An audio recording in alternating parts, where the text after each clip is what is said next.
There's no organized collection for queer and genderqueer and trans medieval sources. To anyone who does not specialize in these subjects, the reasons for this may seem self-evident. Either there must not be that many extant sources, or the extant sources must all be searingly homophobic, like Peter Damian's Book of Gomorrah. While it is true that there are abundant homophobic, intersex-phobic, and transphobic texts created during the Middle Ages, it is also true that they coexist with texts that paint a much more complicated and interesting picture.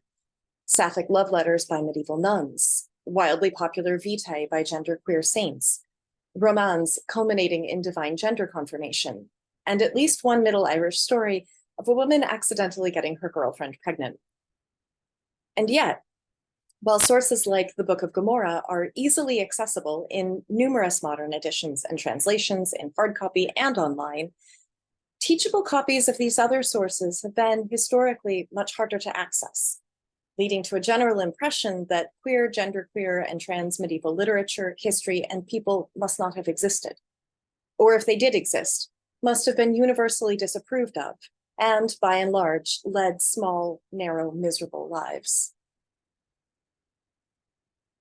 While previous projects and publications have done important work trying to counter these general perceptions, they have been hampered by the narrowness of print, a distorted view of the Middle Ages, and the difficulty of checking existing publications against medieval originals. It is my firm belief that mass digitization of medieval manuscripts has finally provided us with the opportunity and the raw materials to radically transform this long history of erasure, invisibility, and inaccessibility.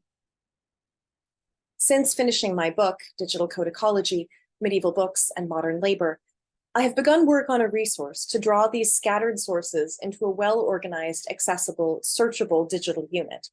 It's called Always Here, a queer and trans global medieval sourcebook, and seeks to gather LGBTQ texts and art created between approximately 200 and 1600 CE, created around the world. Digital manuscripts are central to our work. A core part of our mission is to use and make visible the real medieval sources in ways that they have not been before. We are writing our first grant application this month and hope to win enough funding from my university to create our prototype this year.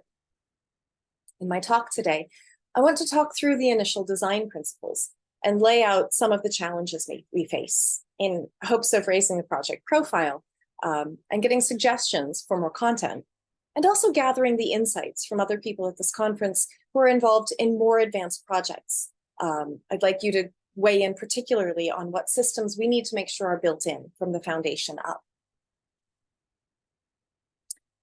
Our first principle is efficiency. Don't waste time reinventing perfectly good wheels. This is a digital humanities project, but we have no interest in creating a new interface or platform. We do not want to create a new metadata vocabulary. We want to reuse and adapt what already exists, so we can focus on sharing as much high-quality content as possible, as soon as possible.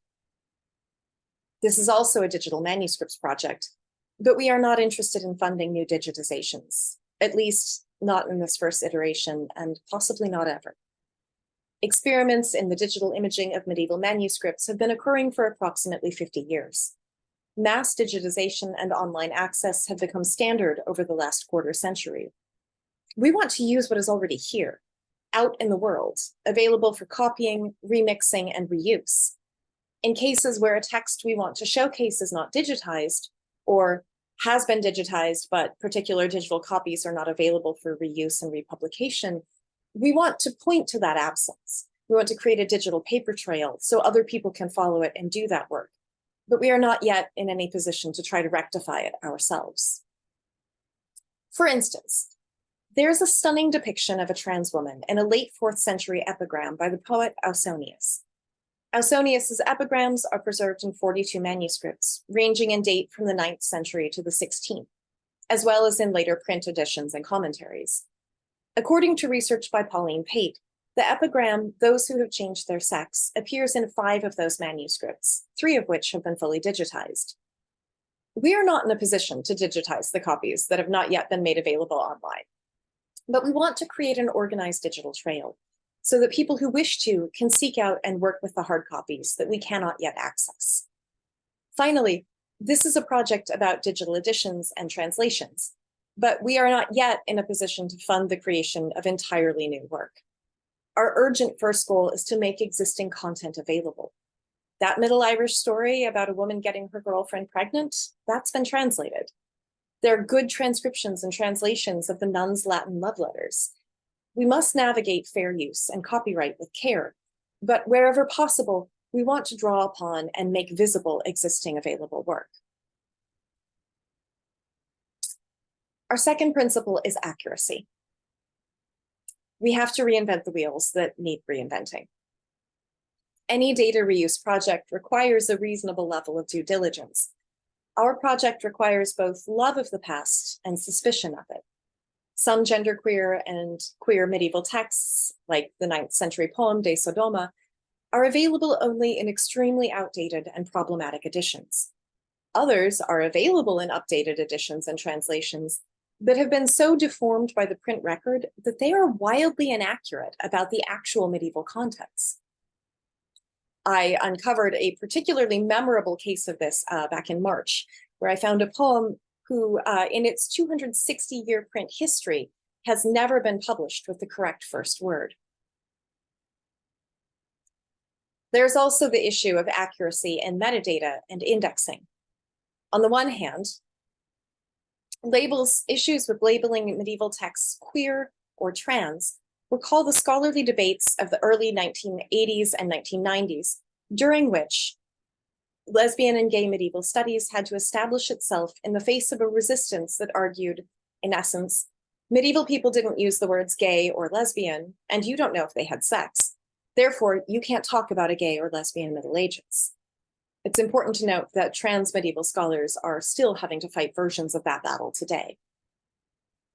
On the other hand, if we are to index something as trans and make it discoverable as a trans medieval text, it must be minimally legible as trans to trans people today, especially those who are not indoctrinated in the kind of extract-driven close reading that literary scholars, like me, are steeped in, or willing to accept the kind of crumbs of representation that medievalists, again, like me, are used to contenting ourselves with. Discoverability demands labeling. Holding ourselves accountable to the communities of end users we seek to reach requires accurate and careful labeling, and making sure that what we share is, in fact, a correct representation of what the medieval texts actually say. Our third principle is accessibility. We need to meet our audiences where they actually are. Digitization has been described as a valuable access tool that allows archives, libraries, and other cultural heritage repositories to make items in their collections available to a worldwide internet-connected audience from almost any place at any time. But putting something online does not mean it is accessible beyond a minimal sense. And to successfully build Always Here, access must mean much more than, is this thing online, yes or no? First, there's the issue of accessibility in technology. Some of my students use laptops in class. Many more rely on tablets or cell phones. So, if we really want this to be a teaching-friendly resource, anything we build must be designed for mobile and tablet from the ground up. It cannot be an add-on or an afterthought. Mobile and tablet access also supports another vitally important aspect of accessibility, one that is particularly politically urgent in the United States, where I'm speaking from today. The American Library Association reports that in 2022, censors in the US targeted over 2,500 unique titles, which is a 38% increase over the previous year. Of those 2,571 titles, the vast majority were written by or about members of the LGBTQIA+ community, and or by and about Black people, Indigenous people, and people of color. Let me put this in more concrete and medieval terms.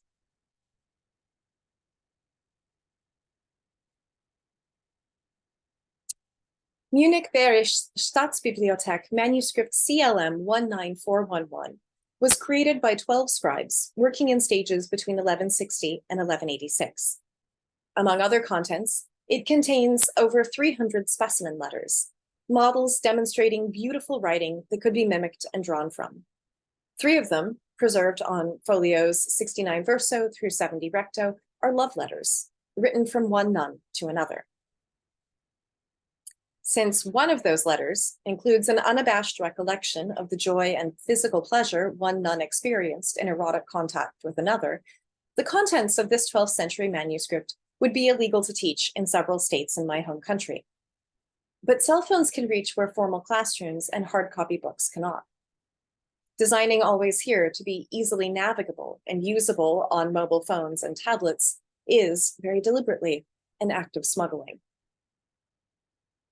There's also the issue of accessibility to knowledge. We must build medieval and manuscript foundations. Our current project mission statement ends with the admission that we hope, and with Always Here, to blow up the queer and trans medieval canon. And that is truly one of my goals. But if I had to choose only one audience to serve, I would choose to share this content with people who are not already medievalists, not already manuscript scholars. The LGBTQ medieval studies programs and research focuses have been chugging along for longer than I've been alive. Those of us who are already insiders can, albeit sometimes with difficulty, find our way. But beginners and outsiders cannot. They have not. They will not. If we want them to come into these texts, if we want them to know this history, we have to build the gateways and bridges in. And that means wrapping our texts in much more than light or even rich descriptive metadata. To work in Always Here, texts like these sapphic love letters require concise, readable, accurate information about the world from which these letters emerged. For instance, what about the lives of nuns in the 12th century and the rules around opportunities for queerness? What about the lives of monks in the 12th century? And why did a single-sex monastery of Benedictine men choose to gather these 3 love letters into their larger collection of exemplary work? It also means that we need to share information about the material objects in which these letters are preserved. My students imagine that whatever queer and trans medieval texts have survived until today must be damaged fragments, furtively smuggled into the future by closeted medieval queers desperately trying to exist in universally oppressive settings. When I teach these letters, my students cannot believe how they look exactly like all of the other letters in this book. These are not smuggled, shameful fragments. They simply are, preserved along with other beautiful letters considered worthy of preservation and imitation. That basic, unapologetic visibility in its manuscript context haunts and unsettles and delights my students. Finally, we have the challenge of accessibility in design for adaptive technology and disability rights. From a teaching perspective, accessible also means meeting minimal requirements for disability support technologies. Our resources must support screen readers. Users have to be able to navigate not just using a trackpad, but using a tab button and other paths. If we want Always Here to actually be usable in classrooms, usable for all students, then this kind of accessibility has to be built in from the ground up.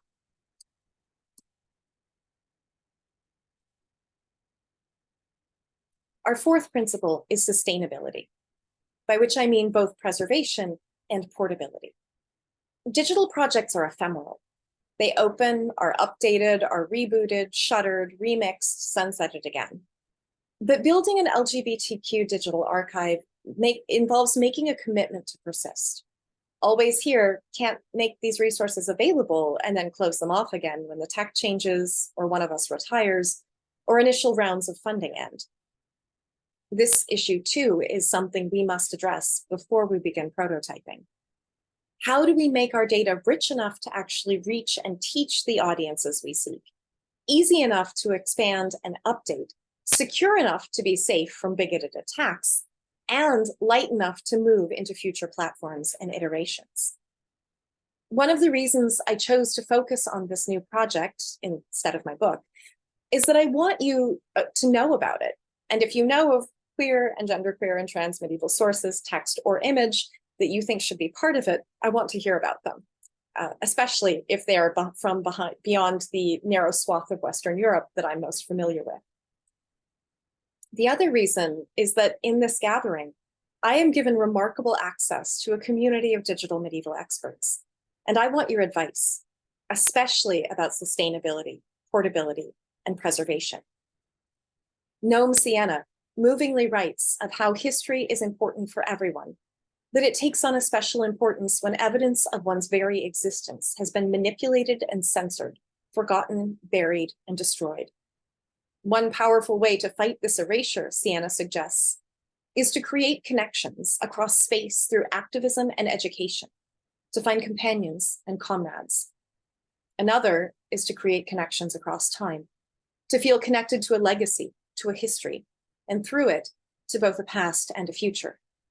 In Always Here, we seek to do both, and I look forward to your suggestions on how we can do both of these things better. Thank you.